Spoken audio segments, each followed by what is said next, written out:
participation. So if everyone can get ready and be prepared for Jeff's first speech. Jeff, what's the topic of your speech? Myself. Himself. Everybody, a round of applause.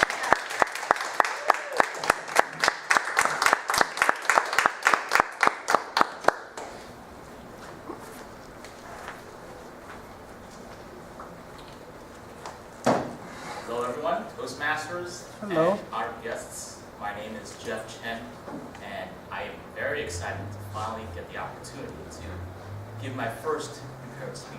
And just by luck, right, my first prepared speech, I did a live stream in much larger crowd than usual, staring back at me. No pressure whatsoever, no pressure. Now hopefully there's an authorized medical personnel in the crowd in case I pass out. I'm getting too nervous, but all joking aside, as many of you know, this is my icebreaker speech, where I introduce myself to everyone in attendance today in a 4 to 6 minute time period.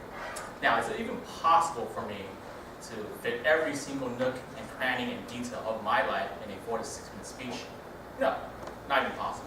So I've decided to just focus on one aspect of my life, and that aspect is me dealing with my social anxiety and my painful shyness growing up. Now, you might not be able to tell right now, but back then I definitely dealt with that. But before I get into that, I'd like to give a brief background of myself. I was born in a place called Taiwan. It's an island right off the south coast of mainland China. And when I was about 5 years old, my parents, my brother, and myself packed our bags and moved here to sunny Southern California. And we pretty much settled in Hacienda Heights, which is about 25, 30 minutes north of here. And I went to elementary school all the way through high school there. After that, I attended Cal State Fullerton for college. I graduated in 2011 to read finance. And currently, I work as an analyst down in Newport Beach for a commercial real estate firm called C. Richard Ellis. And that's a brief background of myself. So let's go back to the meat and potatoes of my speech, my kind of social anxiety that I had to deal with growing up. Now, I wouldn't go as far as saying that I had social anxiety disorder, but I definitely faced some significant anxiety through dealing with different types of social situations. Now, these situations were different as I grew older, as I had more life experiences, so I like to kind of group them into 3 or 4 different situations. Now, the first situation was when I was much younger, and it basically entails me and my trouble staying relatively calm in even a basic social situation.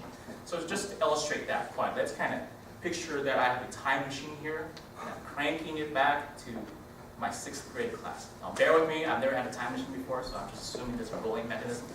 But let's pretend that that door right there is the entrance to my 6th grade class. And on a normal day, I would walk the straight path over there to get into that class. However, this is not a normal day. Well, I know back there, my classmate, being the troublemaker he is, he decides to walk to this class from that pathway over here. So I'm walking this way, he's walking that way. I see him, he doesn't see me.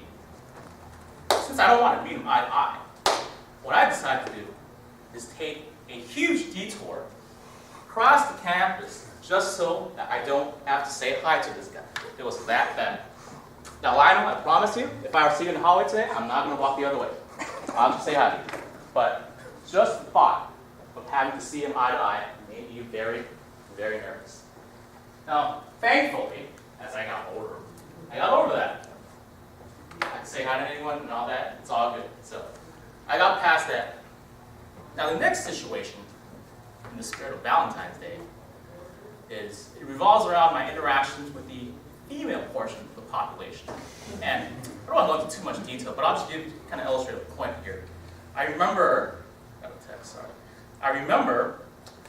back in my younger days, the first time I was going to call a wonderful lady that I liked. So I figured, I got to call her and make the first move. So I go down my contact list. We'll just pick a name here. We'll pick Allison. It's not her, but let's use her as an example. I'll literally stare at her name for 10 minutes. I get it, the 2 shoulders, the devil and the angel. The devil tells me, don't call her. She's no good. She's no good. Angel tells me, you gotta call her. You gotta call her. Look at her name. Finally, the angel prevails. Hit the call button, put the phone to my ear. It rings, the phone starts to ring. In my head, I'm saying, oh shoot, oh shoot, oh shoot. Now, I didn't say oh shoot in my head. You place those two O's with an I. That's what I was saying. I'm cleaning up my language here. So I put the phone in my head and go, oh shoot, oh shoot, oh shoot. Hi, how are you? You know, gotta sound suave. So basically, get more of those interactions going on. And as I got older, I got over that. And I knew I got over that when I was able to, talk to females without being a deer in the headlights. So that was probably around late high school, early college, where I was able to interact with them as regular human beings. And the third social situation where I felt anxiety was after college, when I first started working. And when I got out and started working in the corporate world, I didn't have experience. I looked at all these professionals around me. They all had fancy titles, senior VPs, executive VPs, whatever the titles are. They had way more experience. Whenever they called on me, I would get very anxious, because I don't want to look stupid in front of them, but I don't know anything. But as time went on, and I completed menial tasks at first, and then started more complicated tasks, I started growing more confident in myself. Started accomplishing more, and eventually I got over that too. And fourth, and I don't want to say final situation, but the fourth situation I want to work on is basically what I'm doing right now, speaking in front of everyone. And that's why I'm here at Toastmasters. Hopefully, as a wise man once said, you get butterflies in your stomach, but hopefully you get to make them fly in formation. Not to paraphrase, but that's what he said. And that's why I'm here. Thank you.